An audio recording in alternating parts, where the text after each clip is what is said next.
Hey everybody, Fergie with recordingcrave.com. Thank you so much for tuning in today. I greatly appreciate it. Hey, if you haven't subscribed yet, I would love it if you'd go hit the subscribe button. Thank you so much. Hey, in this video, I want to talk to you guys today about getting hard-hitting drums and how to do that in a home studio. I get some emails saying, Fergie, how do you get your drums to sound like they were done in like a big studio? Well, it's not super hard as long as you have a few components.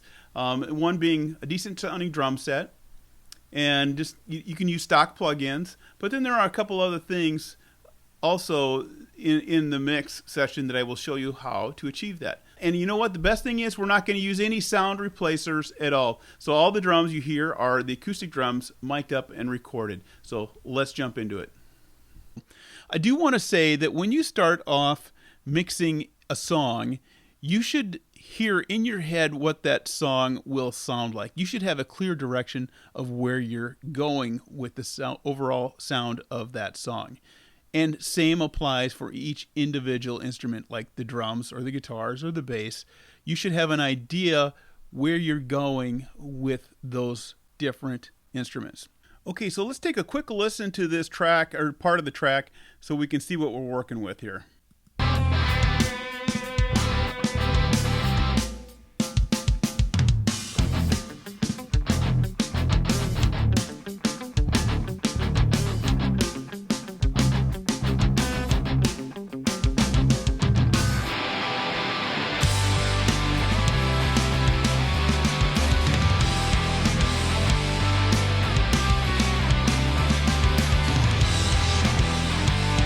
Okay, that's just a small portion of it. This band I actually recorded back in the early 2000s, like around that 2004 era there. And I actually recorded them with Roland VS2480, and then I graduated to Pro Tools after 2010.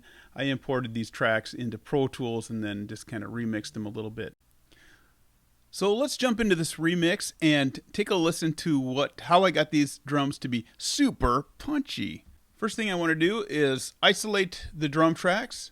So we'll solo them up and we'll take a listen to them just by themselves without the other instruments.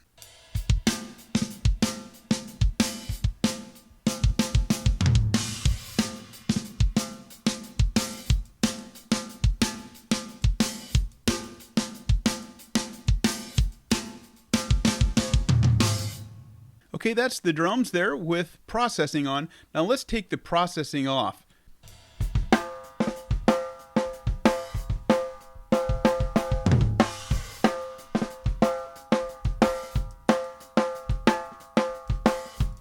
Not the sound that I want, but it's the sound we recorded that day.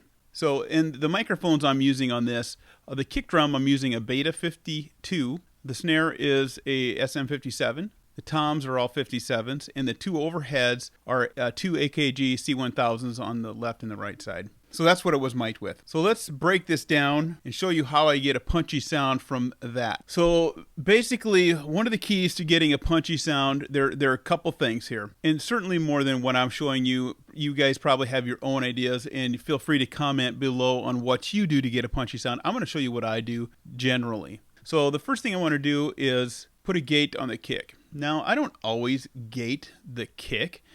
But when I want to tighten up a sound and get a very commercial rock sound, I want it as clean as possible. So let's put the gate on. I'll play it first without the gate. And with the gate. It takes a majority of the background noise like the snare and the cymbals out, as well as the toms too. But it also tightens up any sustain that the kick drum has. And then in some songs, in some cases, you may not want to do that, but for this one, it works pretty well. And this is just the stock gate that comes with Pro Tools. Okay, next to the compressor, this is a huge part of it. And it's all incremental. So basically everything that I do on the channel, and then also on the drum bus, I will show you everything's incremental to getting the fat punchy sound. So this is the compressor from Pro Tools, and I'm going to play it without it, and then I'll turn it on.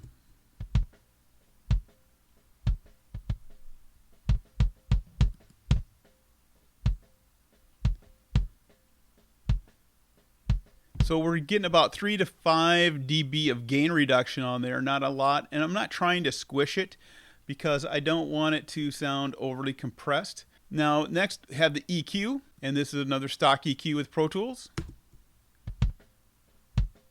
This is in bypass mode.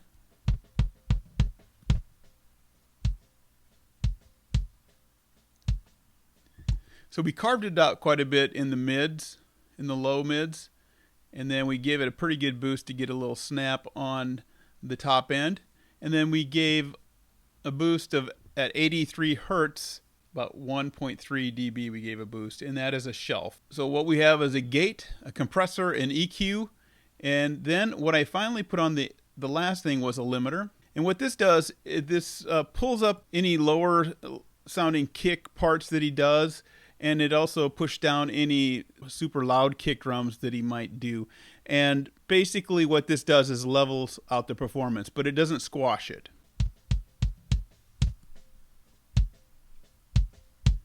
And activated.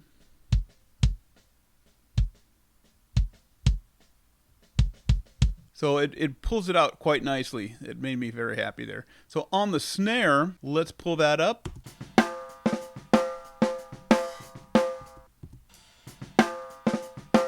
So he's got a couple little ghost notes in there. I don't want to lose those. So let's try to do this where we don't. So they're coming through. I might have to change that a little bit.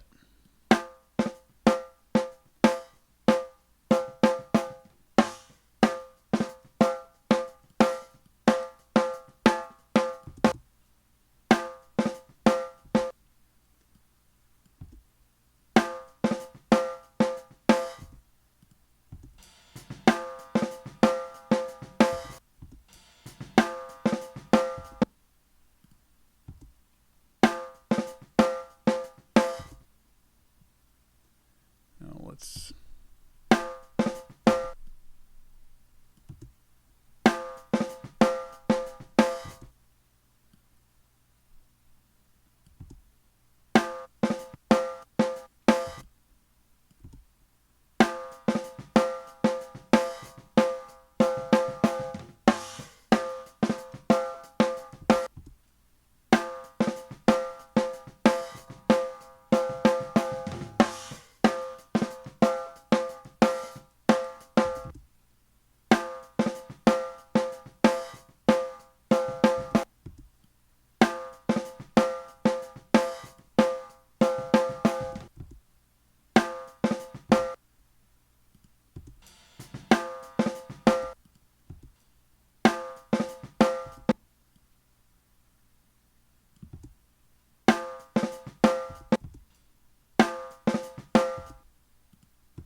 there. I think we can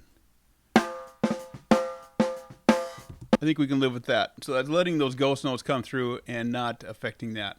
So let's keep that there. And then compression here.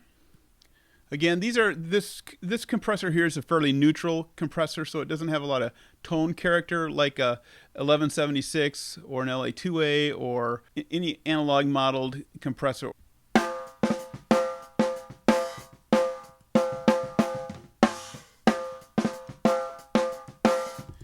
So most of it's cutting about 2-3 dB, and then every once in a while it'll spike up to about a -6 dB. So the next thing, we're running EQ on here, and you can see what I've done here.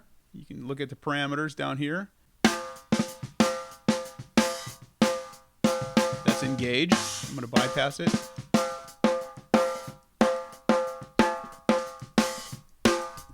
I'm trying to cut some of that mid-range that I personally don't like, and that's certainly a personal preference. You might do it different than I would. To give it a little more character, I'm putting on the Sheps 73 here. So let's play that.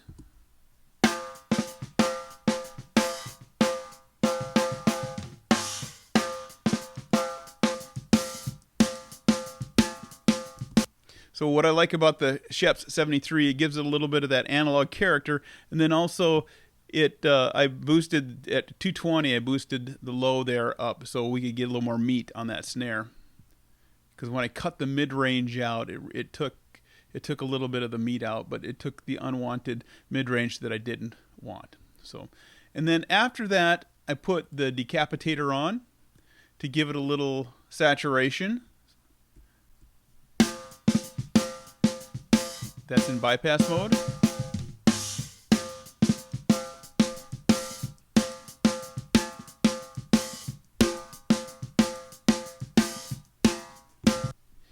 You can hear what that does. It adds a little bit of the harmonics on the low end and also the top. So that just fills it out nice. Now, I'll often put a hi-hat mic on a session, but for this session I did not. So we have tom 1. We'll jump right into tom 1. And generally what I do, once I get one of these toms down, I will kind of copy and paste the EQ over and then slightly adjust it as needed. So here we'll have the compressor on tom 1. Let me get to a tom part.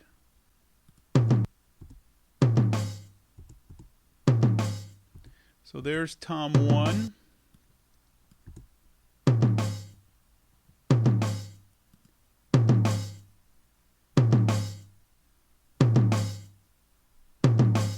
So maybe about 2 dB of gain reduction there. So not a lot, but it also picks up the sound a little bit. So it just adds a little, actually adds a little more, it enhances the stain that's on the drum already.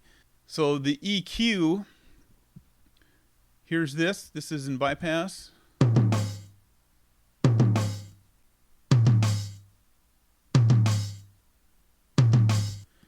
Okay, I like that. It's getting a little more polished sounding.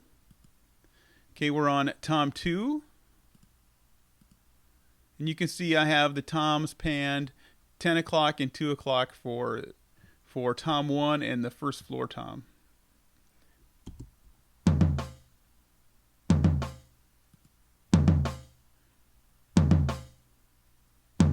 Not doing a lot there, but just picking it up a little bit. Okay, going to the EQ. And you can see what we did here at 96. We did a shelf EQ and added about 3 dB. Pretty big scoop here. And some snap on the top. Okay, now let's listen to the low tom. I got to find a low tom hit here.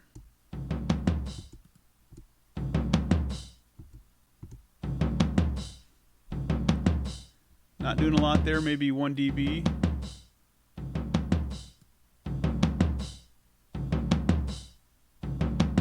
You can see where everything's set there. And let's put the EQ on. Again, at 96 Hertz, we have a pretty good boost at 3.4. Pretty good cut here at 408 Hertz. And some top, about 3K for some snap. And that's all very subjective, and it's preference. You could move that wherever you want it. And even the big cut here, if you wanted a little more that mid-range in there, you could certainly boost that. That's not right or wrong. That's certainly just a preference in what I did for this track. So the overhead's pretty straightforward and simple. I have the overhead left, or the hat side, or overhead right would be the ride side for me. Basically just a stock EQ again, and I filter it out at about 297 or 300. So sometimes I won't filter out like that. Sometimes I'll use I'll add some low end on this if I want a little more kick in my overheads. But in this track, I'm trying to keep it fairly clean. So that's what we're going to do for here. And also there. And we'll actually, the EQ is engaged. So we'll listen to that real quick.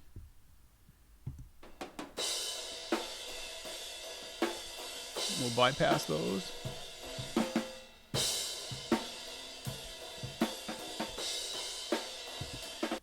The reason I'm not boosting any top end, he's hitting the cymbals pretty hard, and I really don't need to boost it. I think the mics are doing their job just fine for this track. Now, the next thing is the reverb. I have a separate reverb for the snare and a separate reverb for the tom. Sometimes I'll combine the reverbs and run them all in one, but in this case, what I wanted to use the reverb on the snare more for effect than I did necessarily for a reverb. And I'll show you what I mean. Let's put the drums in solo. Okay, the reverb is in bypass on the snare, and we're going to engage it here.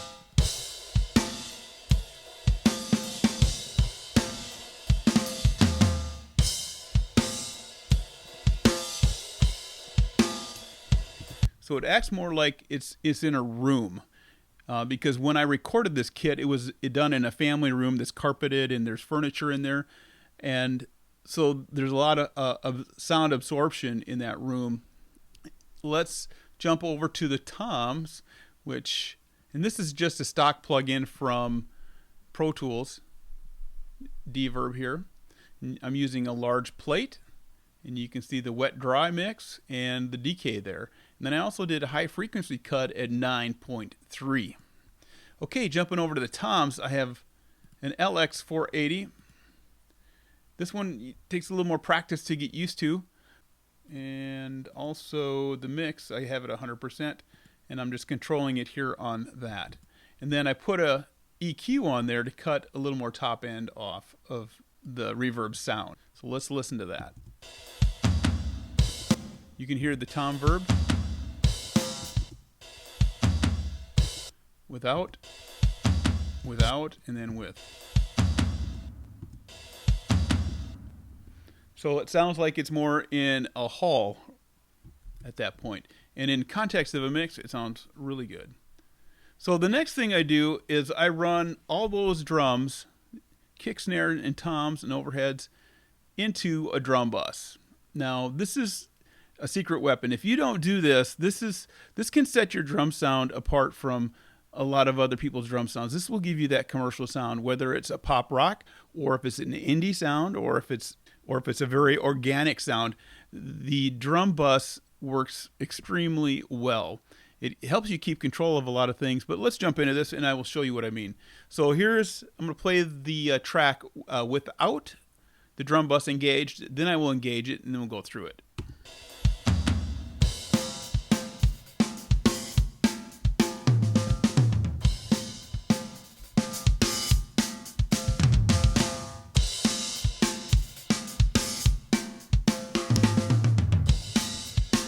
Just adds a lot more excitement to the sound, and that's what you want on a just a fun rock track. So the first thing I added here, and sometimes I'll add this last, sometimes I'll add it first.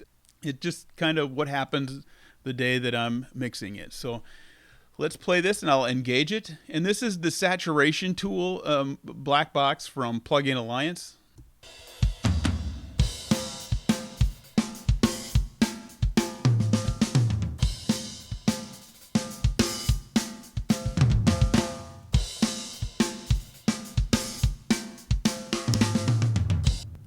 So that basically is it. When it's engaged, it really beefs up the low end a little bit, and then also with the saturation, we're hearing a lot more harmonics on the top end as well. So it's adding harmonics on both ends of the spectrum, and it's doing it to the whole kit, and it's really sweet. Now you can overdo it fairly easy, so you have to kind of, when you're working with saturation on the overall sound, you have to really be mindful of what you're doing. Okay, so here I have the Sheps 73 again for the EQ, and let's take a listen.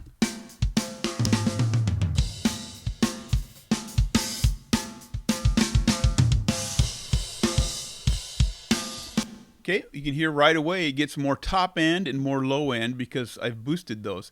Now I have one, and let's take a quick listen to that again and what it's doing.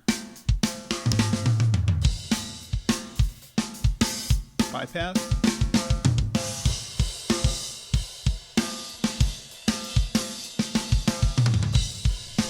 Just makes it full and very big sounding. Now the compressor I'm running, this is one of those analog emulated compressors that gives it some tone and characteristics that you don't get with some of your stock plugins that are more neutral sounding. So let's take a listen to this.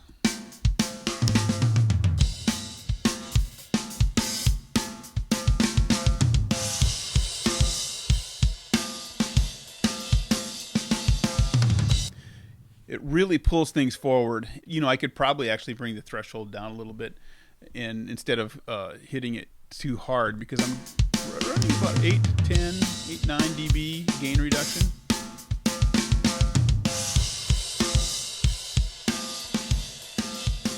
There I'm really squashing it, but that would sound horrible, so we're not going to do that. So I'm going to run it right about there. about 4 to 5 dB of compression, because I don't want to crush the drums. I want them to be big and open. So when you compress something too much, it splattens it, and we don't want a splattened drum sound. We want a big, beefy rock drum sound. So let's put this in the context of the mix.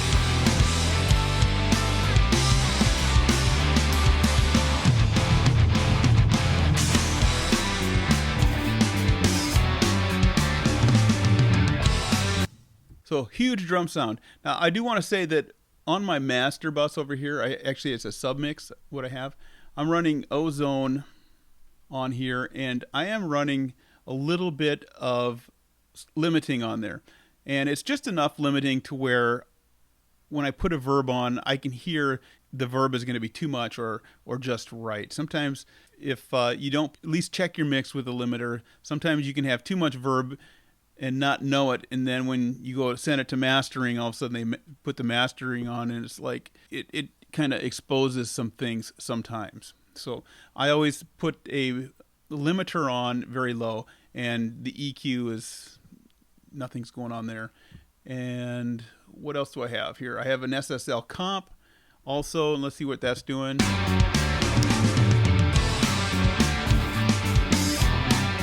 So giving me about 4 dB, and I like the sound the SSL comp. So this is another analog modeling compressor here. And then I have a tape machine, Slate's VTM on there.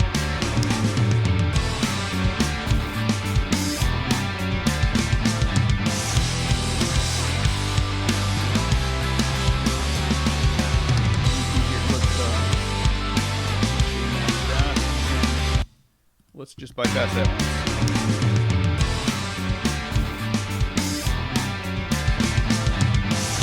So it just adds a little extra there. So basically I wanted to let you know that because I wanted to show you that I'm not really heavily processing on the master bus.